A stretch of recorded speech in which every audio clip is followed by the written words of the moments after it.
Now, what we're getting to hear is that the centre has instructed streaming services such as Netflix, Disney to have their content independently reviewed for obscenity and violence before it's made online. Now, there has been mounting criticism on the violence that is depicted in some of these shows on OTT, unlike what we see in India, where most of our films are reviewed and certified by a body, by a registered body, by a government-appointed board. Streaming content still currently lacks such regulation.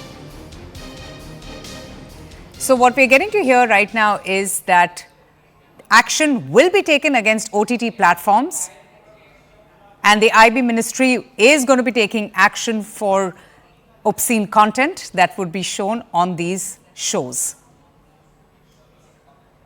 Payal joins us for more on this. Payal, what does this mean? These OTT platforms had been warned by the I&B Ministry to check content, to regulate content. Now, what kind of action will the ministry take in case those rules are not implemented? Well, the IT rules are extremely clear that, anything which is obscene, anything which is against the country, anything which is not acceptable to the public is liable to face action. Avantika, and that's exactly what the I&B Ministry has over here said. That, they had in fact seen their content and basically seen that this was in violation of the rules of the land of the law of the land, beg your pardon. And that's the reason action will be taken against these OTT platforms that have actually put out such content which is not acceptable, which is obscene in nature.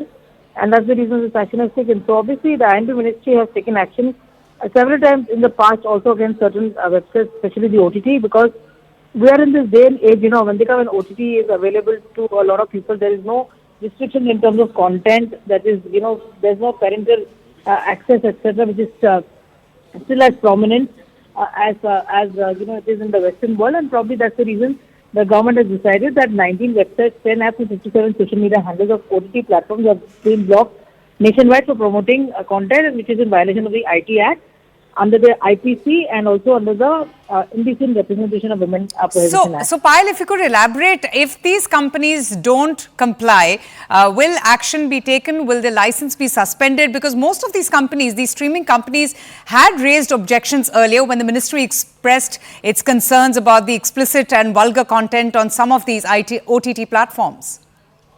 The action will be taken as far as the laws that are available. The IT Act clearly highlights what action really can be taken as for the IPC, as for the violation of the IT Act, and also as for the violation of derogatory representation of women. So all of these things have already been highlighted. And the government, Vandika, says one thing very, very significantly. The Ministry of I&B constantly engages with the OTT platforms to sensitize them about content and self-regulation that they really need to do, but the government remains committed to make sure that the OTT platforms are available. They thrive and they prosper, but they cannot really sort of hurt the sentiments. They cannot play with the law of the land. So extremely upset and worried about obscenity. The government asking OTT platforms for content checks, failing which action would be taken against them. Payal, thanks so much for joining us.